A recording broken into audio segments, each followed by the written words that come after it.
Welcome to week 6, everybody. This week we're going to be putting together a couple of ideas that we've been working on over the last couple of weeks.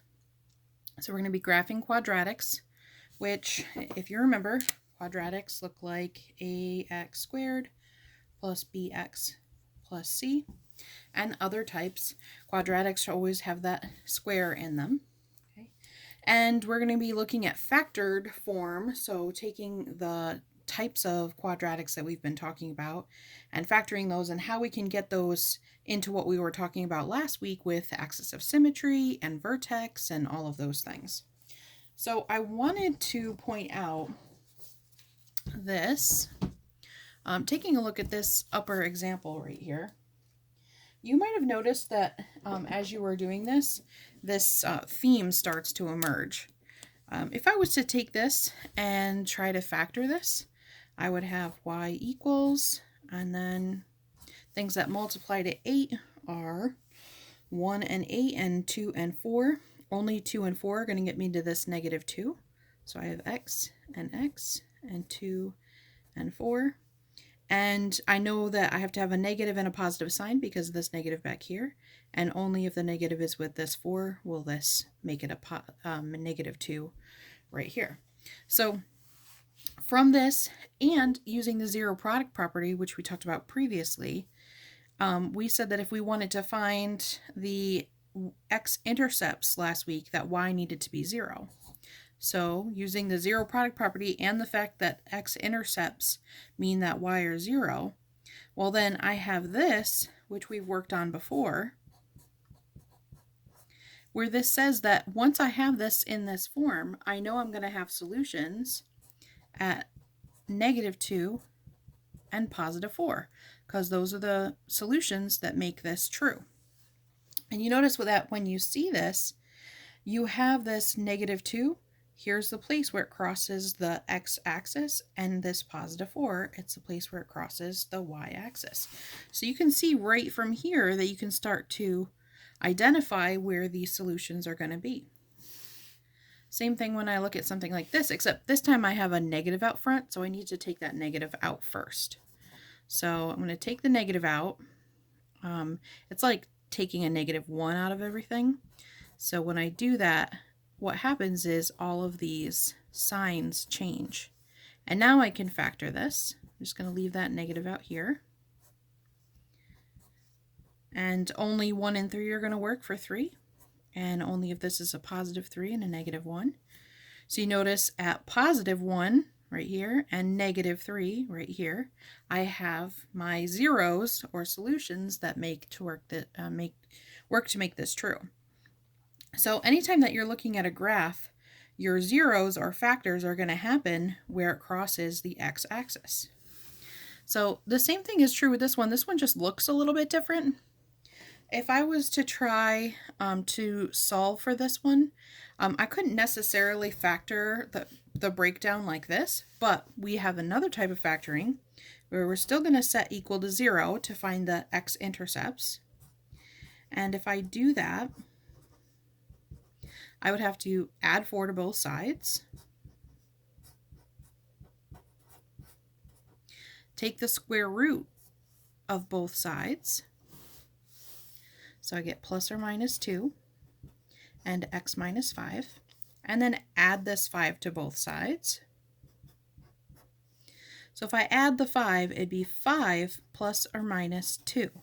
So I get 2 answers. I have when x is 5 + 2, or 7, and when x is 5 - 2, or 3. And notice here at 3 and 7, we have our zeros. The last type is a type that looks like this, and this isn't necessarily a quadratic because we've got x times x squared, but this is just another example that sometimes comes up on your Regents exams and things like that, questions that'll come up later in your high school career, so I wanted to expose you to this. You can see here that at x equals -1, this would be x equals +1 as the result. I do have this solution here, and this, remember, this further breaks down because this is a perfect square into x + 2 and x - 2. So I really have all 3 of these that would be equal to 0.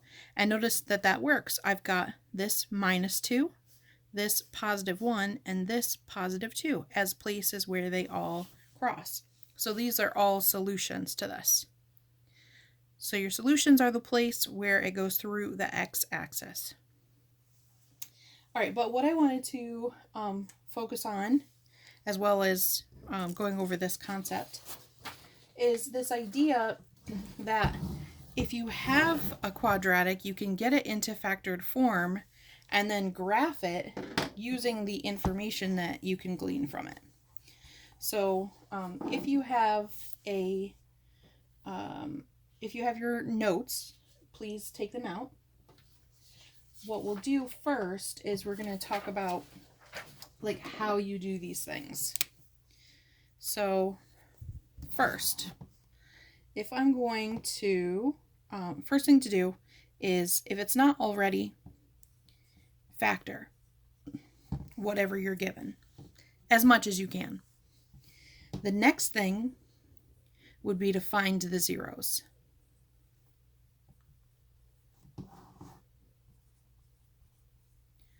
And remember that you do that by setting y equal to 0.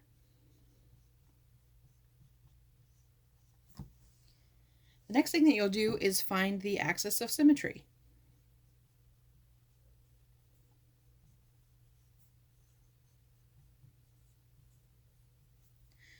And you can do that either by observation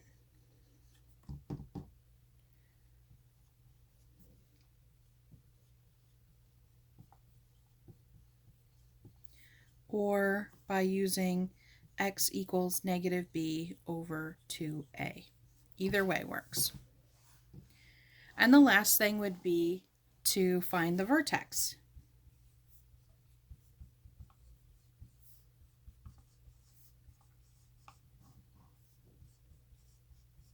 And if I want to find the vertex, what I do is I plug in or substitute the x value to find y.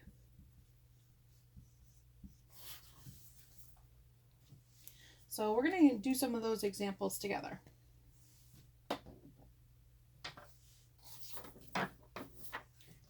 Let's start first with an example that looks like this. And these are the really straightforward ones. So when I have an example like this, so remember, first thing is to factor.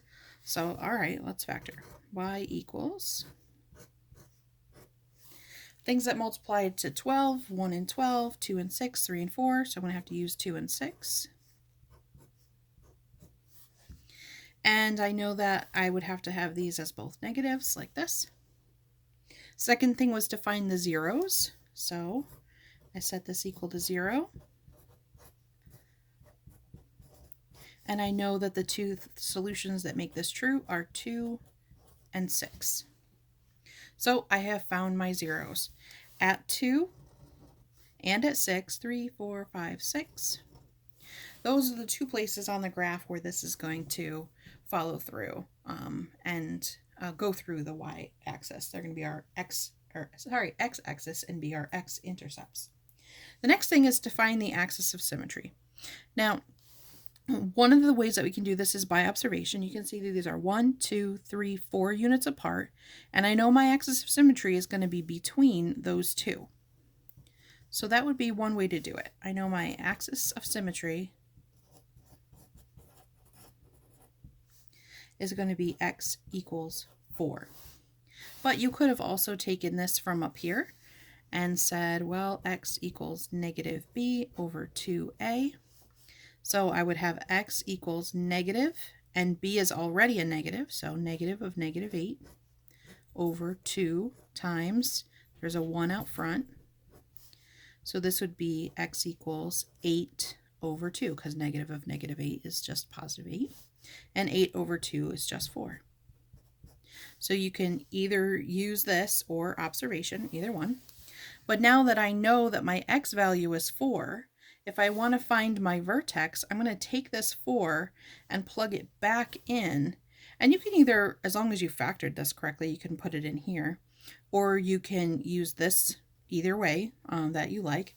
So if I was to put it back in here, for example, if I'm trying to find my vertex, I would have y equals 4 minus 2 times 4 minus 6. Well, 4 minus 2 is 2. 4 minus 6 is negative 2. So 2 and negative 2, my y is negative 4. And if you're not sure if you're doing these correct, you can, of course, put these into your calculator. So I'm going to take out my graphing calculator, and just to make sure, I'm going to type in x squared minus 8x plus 12. And I'm going to look here, and I'm going to find the place on my calculator where there's that symmetry. So 4, negative 4, yep, I did that right.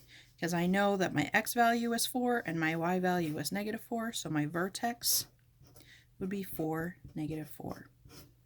So I take that and I put that in. I'm at 4, and then 1, 2, 3, 4. Okay. And that's really all you need to graph a parabola is 3 points. Sometimes if you want to be more, made that a little wonky. There we go. A little more specific, you can absolutely add more points to that if you like. But if you were to be asked to graph these in using factored form, or to be able to manipulate these in any way, this would be how you would do that. And if they were to ask you to do it algebraically rather than using your calculator, this would be how you would do that. So let's look at some other examples that don't quite look like this. So in this example, if I go to factor this one, I'm taking a look at things that these have in common. I don't have one like this where I can split it up into the two binomials. So what I would do is I notice that each of these has an x. I'm also noticing that this one has a negative, and typically we don't like negatives to stay. So whenever we can, we try to pull those out. So I'm going to pull out an x squared. And if I do that, there's an x left behind. And if I pull that out from here, well, if I take 4x and divide by x, it would be minus 4. So now if I'm trying to find my zeros, I'm going to set it equal to 0.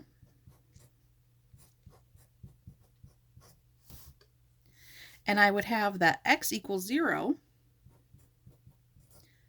And I would have that x equals 4. So on my graph, at 0 and at 4. Almost did that at 3. That would have been a pain. Okay, so where's my axis of symmetry? By observation, these are 4 apart, so halfway would be at 2.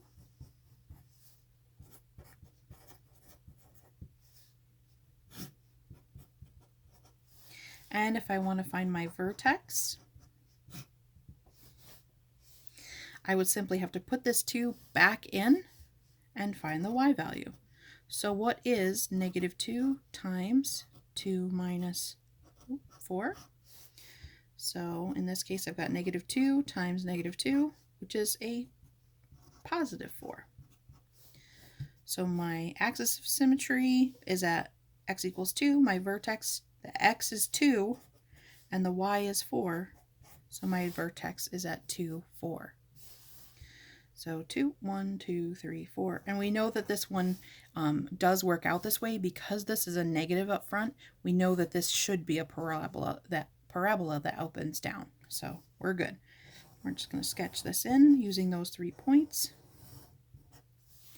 And try to make this look a little bit rounded, not like a V shape, because this is not an absolute value graph. It shouldn't have a V shape. It should be more U-shaped. All right, we got 2 more left. The next one looks like this. Again, the key here would be to identify that this is a perfect square. Sometimes when you're looking at these, you simply have to be able to identify like which method are we going to use. In this one, it's the kind of simple factoring. In this one, I'm looking at what they have in common. And now this one, I'm noticing that x times x is x squared and 3 times 3 is 9. So this one would be a perfect square, which I can split up into x, and 3, and 3, and a plus and minus sign drops that middle term out. So if I find my zeros, I would have x equals -3 and x equals +3. 1, 2, 3, 1, 2, 3. And I know here that my axis of symmetry is going to be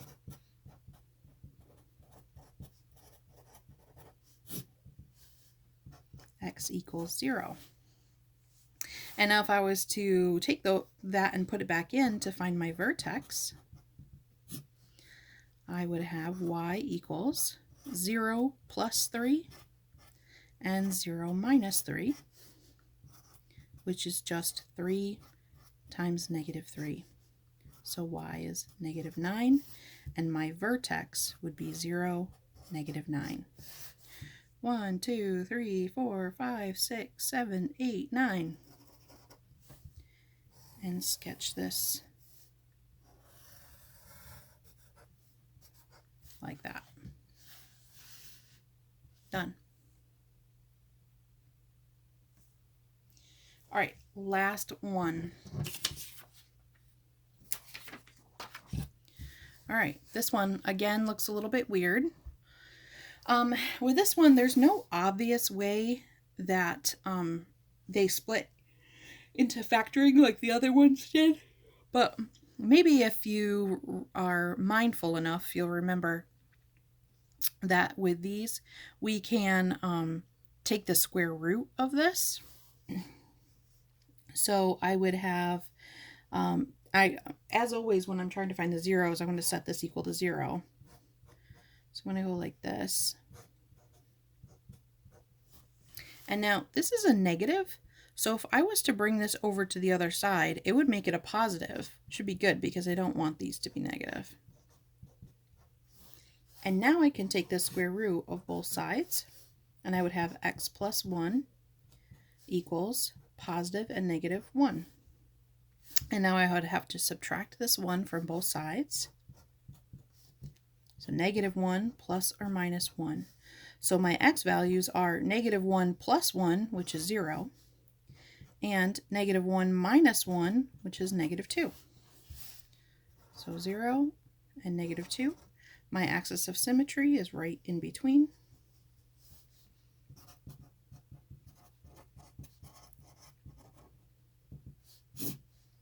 X equals -1. And I would take that and I would put that back in. So y is negative of -1 plus 1 squared plus 1. So y is, this would be 0 squared times -1, really. So this whole thing is just 0 plus 1 is 1. So my vertex, oops, I didn't add that in, would be -1, 1. -1, 1. And again, this is a minus sign up front, so we know that this should have been flipped upside down. Like that.